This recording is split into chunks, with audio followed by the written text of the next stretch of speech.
Pain does not ask permission. It arrives suddenly, silently. And it changes everything. This is not one story. This is two lives, separated by different paths, yet connected by the same unbreakable spirit. This is the story of Arunima Sinha and Sudha Chandran. Two women. Two shattered moments. One unstoppable will. One night, a moving train. Darkness rushing past windows. A sudden push. Arunima Sinha fell onto the tracks. Before she could react, another train came. Metal met flesh. And in seconds, her life changed forever. She survived. But her leg did not. Doctors amputated it to save her life. For Arunima, survival came with a question more terrifying than death. Who am I now?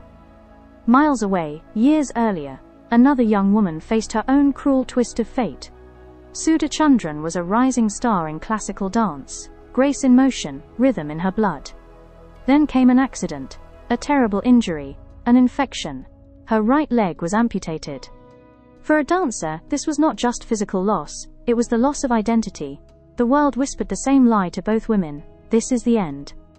Hospital rooms are quiet places. Too quiet. Arunima lay in bed, staring at the ceiling, listening to machines breathe for her body. Sudha sat in silence, her gongrus untouched, her stage dreams dimmed. Both women cried when no one was watching.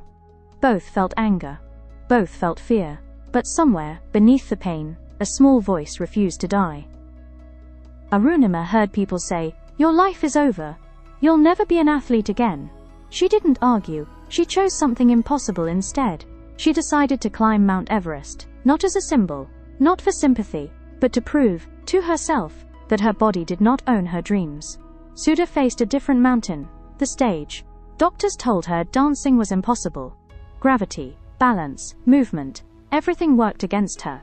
But Sudha returned to dance practice, slowly, painfully, relentlessly. Her prosthetic leg became part of her rhythm.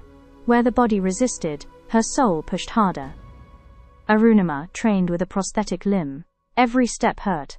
Every climb tested her limits. Mountains don't care about your pain. They don't offer mercy. Cold cut into her bones. Oxygen grew thin. Her leg bled inside the prosthetic. But she kept moving. Sudha rehearsed for hours. Falls were frequent. Bruises were constant. Dance floors are unforgiving. They demand perfection. Yet every time she stumbled, she rose again, more determined than before. Pain became discipline.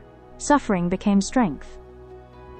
On May 21, 2013, Arunima Sinha stood at the top of Mount Everest. One leg, one body scarred by fate, and a heart stronger than the mountain beneath her feet. She became the first female amputee to climb Everest. The world looked up to her, literally.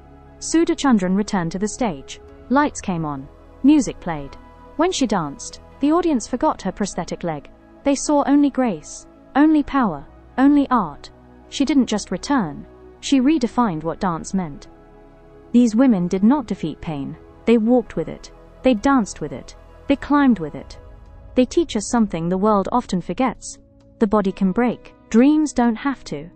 When life takes something away, it does not take your right to rise again. Sometimes, survival is not about breathing. It's about choosing not to surrender.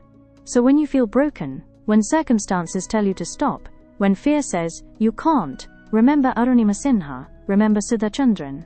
Because willpower, when it decides to rise, is stronger than pain, higher than mountains, and more graceful than fate itself.